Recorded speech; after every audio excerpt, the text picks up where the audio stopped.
This project was entirely anti-Western and an attempt to weaken the influence of Europe and the USA in the countries of the former Soviet Union. The Ukrainian presidential elections are in October 2004. The pro-Russian authoritarian regime is in difficulty, but Putin has no intention of letting Ukraine choose the path to democracy. The FSB and Putin's advisors collaborate closely with Ukrainian intelligence services to ensure the victory of Putin's protege, Viktor Yanukovych.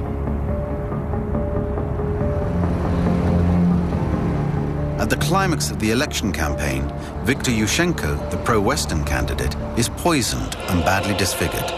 But this doesn't deter him or the Ukrainian people. On the 20th of December, after an agitated poll, the Orange Revolution leads him to victory.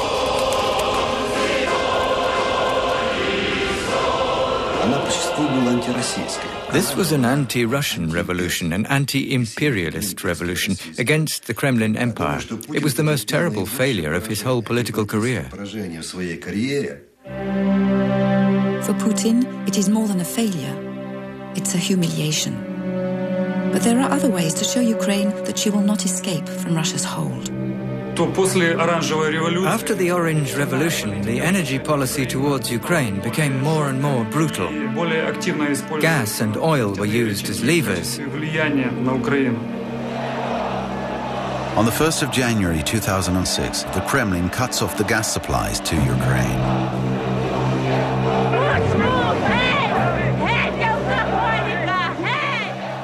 This action was from the beginning intended to show the Ukraine and Europe how powerful Russia is in terms of its influence with regard to gas supplies. But the Kremlin's blackmail has only just begun.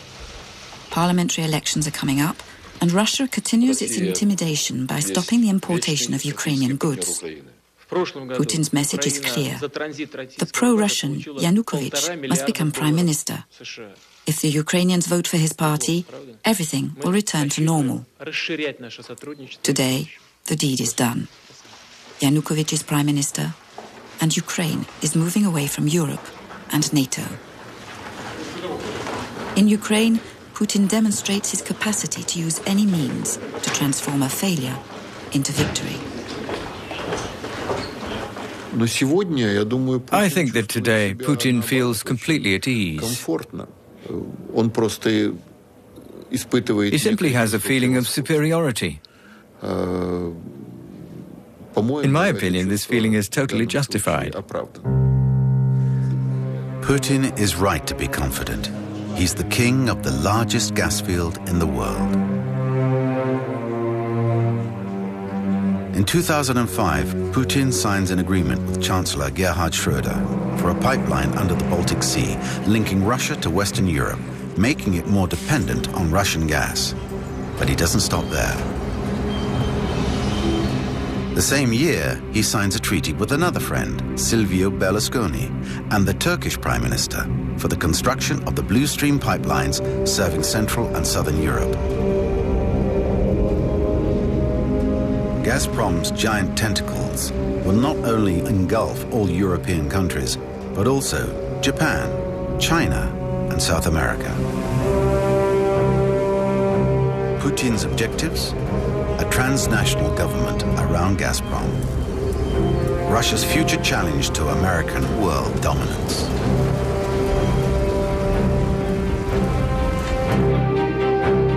But Gazprom is also oil, uranium, banks, the media, football teams, and its future business temple, an architectural feat in St. Petersburg. Putin is at the summit of one of the most powerful empires in the world. The leaders of countries like France, Germany, the USA, England, Japan, Canada, Italy say to him, my dear friend,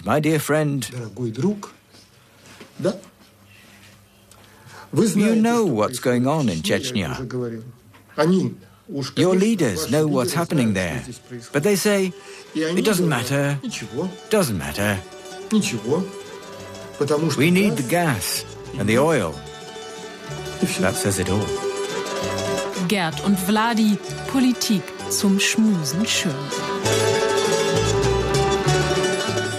The Russian government is explaining that is fighting terrorism. Putin is so sure of his hold over European countries that when, during a summit, a French journalist criticizes the war in Chechnya, he hits back below the belt. Killing hundreds of people. Given this, don't you think that by trying to eradicate terrorism in Chechnya, you are going to eradicate the civilian population of Chechnya?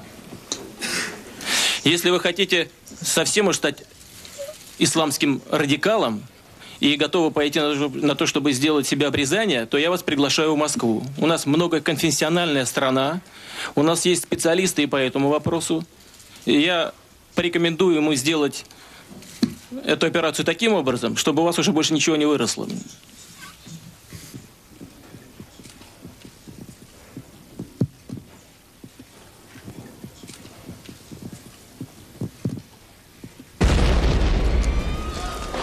A new tragedy reminds the Russians of the situation in Chechnya.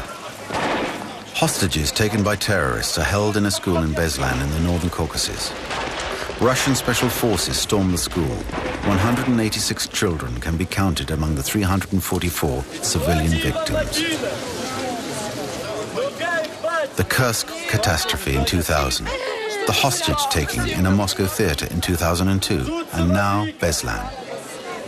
This is the third major crisis for Vladimir Putin in 4 years. Signs that his governance has serious flaws. Things have to change. On the 31st of January 2005, Putin declares that the war between Russia and Chechnya is over. Russia will no longer be responsible for the atrocities committed in Chechnya. Putin has transformed the conflict into a civil war by nominating Ramzan Kadyrov, the son of the recently assassinated pro-Russian president, as prime minister. Kadyrov's ferocious militia replaces the regiments of the Russian army. Of course, today, they're the only ones Putin can count on. The war in Chechnya has been raging for 10 years. And now it's Ramzan Kadyrov and his criminal murderers who are implementing Putin's policies and his war in Chechnya.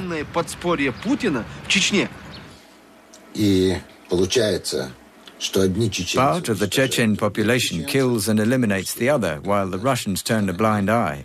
Half the population terrorizes the rest of the population.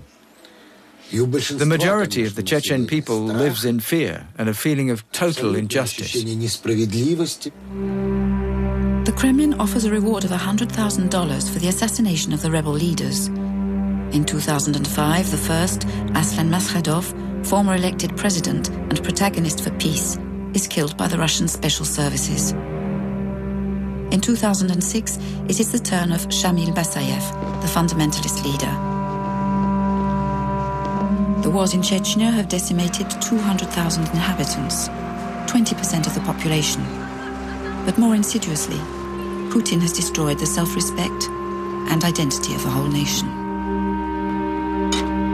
As for Gazprom, a new pipeline will soon be crossing Chechen territory, linking Baku to Central Europe. After Beslan, he was speaking and he said, "We've been working very hard to salvage the remnants of the Soviet Union any way we possibly can." And I was shocked. I mean, I didn't know that that's what we were working on. In fact, I thought we were working on overcoming those remnants, but apparently not. And that's, that quote says it all in a way. It's that his mission is to salvage the remnants of the Soviet Union any way we can. And that becomes personal. Any semblance of democracy has vanished. Putin installs an openly authoritarian regime. He personally nominates the regional governors and magistrates, passes a decree reducing the freedom of journalists, another refusing visas to foreigners lacking in respect. The FSB creates groups of civilian informers, and to avoid a replica of the Ukrainian uprising, Putin reduces the possibility for foreign funding of NGOs. Putin knows that when you want to gag the enemy within, you must also gag the enemy without.